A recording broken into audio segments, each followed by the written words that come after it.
Good morning, everyone. Welcome back to Coffee and Headlines. You know who we are, you know what we do, and I would repeat it, but I am so curious about this comment. Gary says, thanks to the cluster members who participated in yesterday's mystery bus trip. Lots of fun, beverages, food, and entertainment. Please share the details. We want to know where you went and who went and what did you guys do. Please feel free to fill us in the blanks so that we can find out what these experiences are like, and maybe we can join the next one. Anyhow, this is Monday. This is Coffee and Headlines, our morning get together live here on Facebook. We look at fun comments and we react to them. We look at headlines from our city, state, and country, and we collect those bits of information that yours truly thinks might somehow enhance or inform our experience living here in Puerto Vallarta as a community of English-speaking locals. How academic that sounds. I don't mean to be that academic. Anyhow, here we are. It's Monday. It's another week, and I hope you had a great weekend. I had a strange but very rewarding weekend where a lot of unexpected things happened, but good unexpected things. I think the highlight of my weekend is that Saturday I got to spend a fair amount of quality time with a dear friend that has been, how should I put it, has been in a dark room for some time looking for light switches. And I think this dear friend of mine is slowly but surely finding the right switches to turn the lights on. So that was very rewarding. Then I received a wonderful unexpected gift of yarn that took some management, and I am in the process of doing that. And here we are. The weekend was very nice, voice very mellow, and I'm happy to be back in front of the camera. Today we have, of course, as always, the opportunity to welcome those of you that are joining us for the first time live, and we can do that if you add the word new to your comments, and we'll give you a nice welcome. If you have something really important in your mind that you wish to share with a cluster, please let us know by adding a capital letter Q to your comments. So with all that said, let us now dive into the news, which have to do with vaccines, with mine owners. We're going to learn two words, or actually two words are going to become relevant in today's news choice. So let's go at it.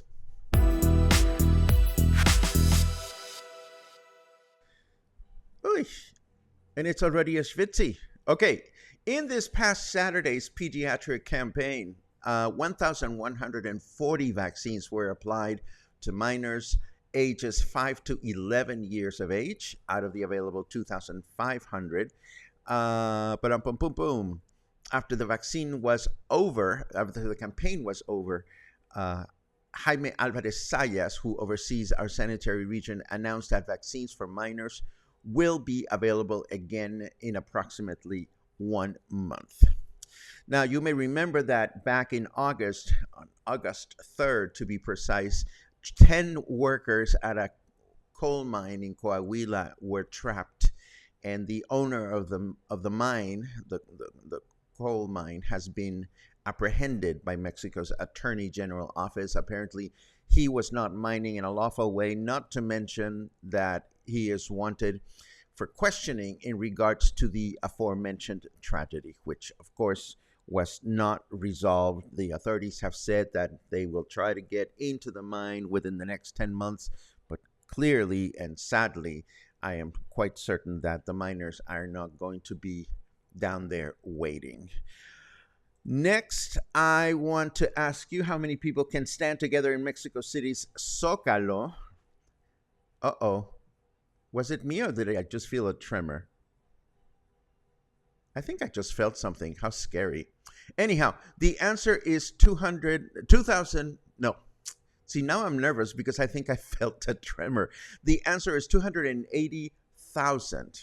280,000 people showed up at Mexico City's Zócalo yesterday for a free concert by the Mexican regional band Grupo Firme.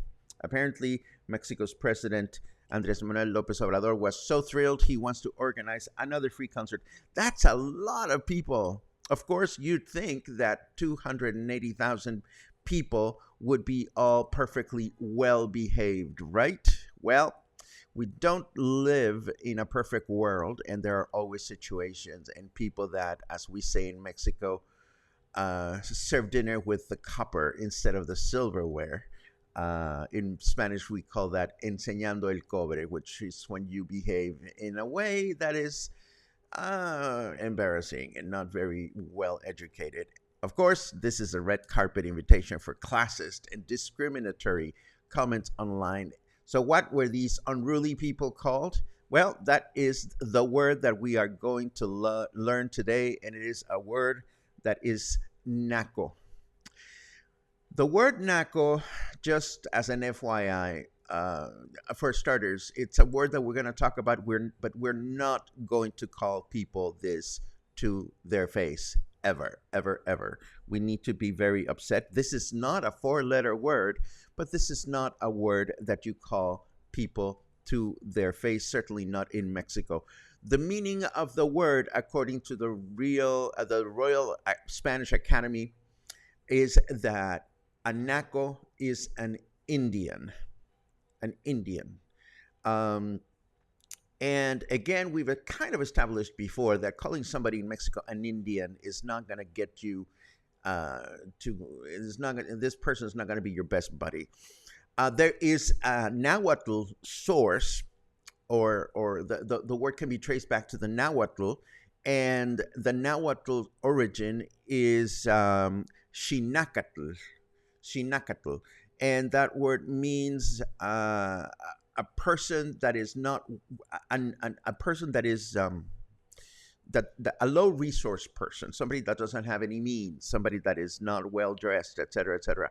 So the word naco is the word that we use, sometimes fairly, many times unfairly, to describe all those people that are not as well educated as one would like, and when in public behave in non-educated ways, or in ways in which we would hope they would not behave. What kind of naco activity was going on at this concert? Well, apparently, people were removing the safety guards so that they could get better seats, and there were fights and so forth and so on.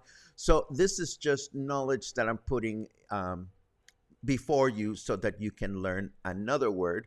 But again, this is a word that you want to use in conversation to describe people that are not there. You don't ever want to call a person a naco to their face. The other day when we were talking about those French students that came to Mexico and decided to post photographs online of them sitting at the John with a Mexican flag covering their privates, somebody called them nacos, French nacos, and yes, that would be a good application for the word. Anyhow, enough time and enough attention spent on a new word for you. Let us now turn over to the weather, and we will continue with a couple of other things that I wish to share with you.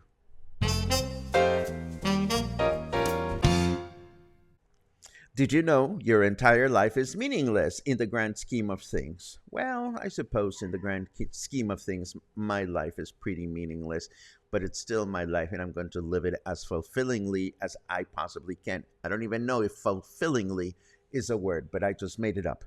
28 degrees right now feels like 36. Ouch. The heat factor, or whatever it's called, is not good. Humidity is at 100%. Fahrenheit, equivalent to our temperature in Celsius, is 82 degrees, and our weather forecast for today says rain until morning. I missed that. Starting again in the evening with a high of 31 and a low of 25. Tomorrow, Tuesday, rain in the morning with a high of 32 and a low of 25. And Wednesday, rain in the evening with a high of 32 and a low of 23. Okay, so moving right along, what else do we have? Oh, we have a little bit more about words. And I want to ask you, actually, I want to bring up a word that comes up in conversation pretty frequently here in town, and this is the word clausurado. And the word clausurado is a word that we use when businesses are shut down because they're not abiding by some lawful commitment, or they didn't pay the rent, or this, that, and the other. Any business in town that is not law abiding eventually gets clausurado or shut down. But the question is being clausurado ever a good thing? And I did a double take this morning when I read about this course that was attended by members of the local police force, a course about human rights. And the headline read, "The human rights course was clausurado." And I thought to myself, oh my God, well, what did the policemen do? And I had to remind myself that clausurado is also a good word, which is, it means, the policemen went and took the course and they went to the closing ceremony. So a closing ceremony is also what happens when a course ends. The course is clausurado. So are we happy that the policemen went to a human rights course? Yes, we are. But what I wanted to convey today is the double meaning of this word clausurado, which we usually associate with negative outcomes. I also wanted to let you know that Stephen King was right. 5 Days at Memorial, which is this Apple TV series that he recommended last week on his Twitter account, is really extraordinary. I started watching this, and I'm into 2 of, I believe, 5 episodes. The series accounts what went on at a hospital in New Orleans right after Hurricane Katrina, and how they thought it was over, but clearly the levee broke and the waters rose, and things are very grim at this hospital. And I can tell just from the storyline that things are going to get even worse. But more importantly, this is an episode of U.S. history for which I was not well acquainted with the details, and it's really just sad, and important to know. I think it's important to know. Anyhow, I know that the news are all over the place today, but there's not a lot of interesting things to report as of this morning. But I will leave you with one more. Our good friends from from Hecho a Mano PB, or Handmade PB, are now starting to promote their next get together. Some of us got to meet Josh and Lucy at our meet and greet. Lucy is the woman that manages this project, where local artists that make their own stuff, handcrafters, are able to get together in different venues. They've been going from one restaurant to another, so they call themselves a pop-up expo. And it's a great opportunity to support local artists that are selling their handmade goods directly to you, directly to us. And the next one is going to be on Saturday, October 15 at Puente Cuale, right at Insurgentes Bridge. This is the restaurant that was called La Fuente del Puente, the fountain of the bridge. Unfortunately, the fountain is gone. It was lost when the river went over, and the bridge collapsed. So now they have a new name and the venue has been fixed up. So it'll be a good thing to enjoy and attend if we can do it. Now, let me take a quick look at your comments just to see what everybody is up to. Lots of good mornings as always, and these are always great to read. Param pam pum pam pum. Okay, we read that one. Let's see. And I saw a big response from Gary go by, and I was tempted to read it. Cluster, for those that experience problems with audio and video syncing problems, just use the reload this page circular arrow next to the address bar. This may help. Thank you very much for that, Paula. You are absolutely correct. Okay, so here's a report. Puerto Mágico for a chocolate fix and history. Second stop, Quinta Paloma in Pitillal for a great dinner and fantastic live entertainment. Third stop, bar therapy for a few more adult beverages. Donation made to Amapa's Neighborhood Association's Highway Safety Highway Safety Project. 52 people attended and 47 remain on a waiting list. Gary, I have nothing to share other than this. Bravo for a well-attended event. And bravo to you for organizing something that is out of the box. I think that is awesome. And maybe, just maybe, we'll be able to attend the next one. When is the next one going to be, Gary? Please let us know if I haven't gotten to that comment. Let's see what else. Oh, no, somebody with COVID. I'm so sorry to hear that, Suzanne. I can understand that you're not happy. I get it. I've been there. I can only say that I hope your case is mild and that you are back from it sometime soon. Speedy recovery.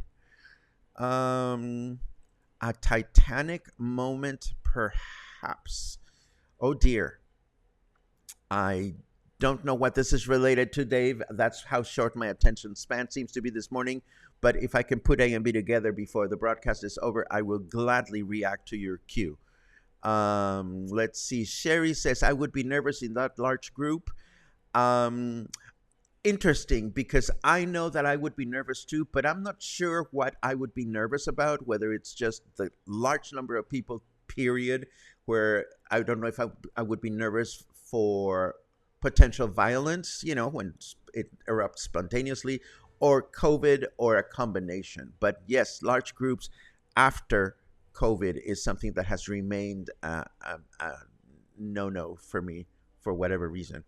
Anyhow, let's see what else we have. Many were live posting that concert and the amount of people was amazing. Yes. And I'm sure that a lot of people enjoyed it. But of course, in any large group, in any country, this is not a Mexican thing.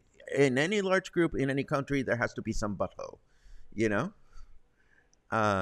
Let's see.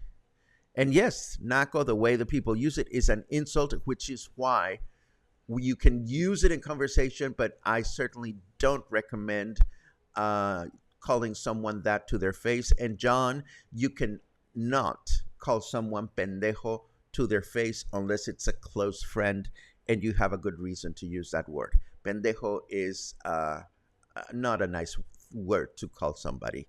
It is an insult. Let's see. So is tossing garbage anywhere but the can considered naco? Should be. Yes, that would be a good person that is a naco, is a person that does not toss things in the garbage. I would think a naco is also the person that is drinking beers out of a can while driving on the car and then just toss them out on the road. It's anybody that is uncultured when it comes to social behavior is a naco. But again, for the nth time, do not ever use that word to describe someone to their face. Let's see.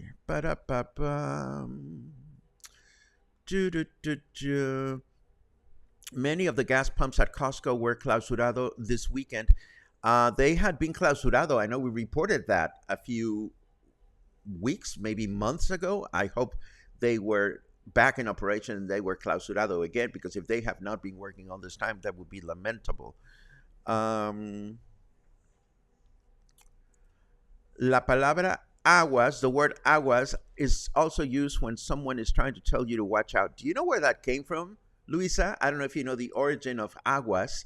Aguas means waters, and it's a way to say watch out or look out to someone. And the word comes from times in which there was no plumbing, and people would do their things, their number ones and number twos into a bucket, and they would just take the bucket and throw it out the window. So what people would do is they would yell aguas because they were about to spill the waters, and you don't ever want to be under that window should that happen. Let's see. Oh, Carmen, eres un amor. Carmen says, we love your show. Glad to be here today. Well, it's always glad to see you. It's always wonderful to find out what Oculto is up to. And of course, we know Carmen for running this wonderful dining experience and cooking class experience called Oculto here in Puerto Vallarta. Dave says the earthquake. Oh, the earthquake I thought I might have felt this morning. I see what you mean. Well, again, with my chair, it's weird because I feel like it has this give when I'm talking, and I don't know if it's the chair moving or if the earth is moving. Let's see.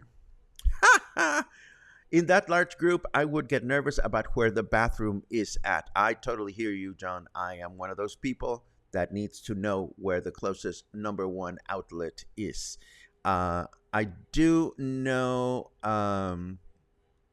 that they were hosed with water. There were firefighters around. They would just host people, not because they were being violent, but because apparently it was so hot that they didn't want people to pass out from heat exhaustion. And, oh my God, Mr. Yerba Mate is still around. Hola, Daniel. I do remember you. I remember Daniel came into town a few months ago, and he's like, where can I find yerba mate? And yerba mate is this very unique tea that is something that people from Argentina enjoy very much. Of course, I remember you. Thank you for saying hello. And this, my friends, pretty much brings us to the end of our broadcast today. I hope your weekend was amazing. I hope you have a fun week to look forward to. I do. Starting with this afternoon, I know, or fortunately, I noticed that the nice folks that get together to crochet and knit together here in town, the yarn benders, are having a get together this afternoon. This is the one in the month that they have during the afternoon, so it's the one I can attend. So if you're looking for me, I will be yarn bending at 4 o'clock with the yarn benders. I forget where it is, but I know that it is. I think it's at the Cigar Factory. I could be wrong, but if anybody is curious about that, just write yarn bending in your comment, and I will be glad to add the information to the show notes. That's it for me today. I hope you have a great day, and I hope you have a great beginning of the week, and I'll see you again tomorrow. If not tomorrow, hopefully sometime soon.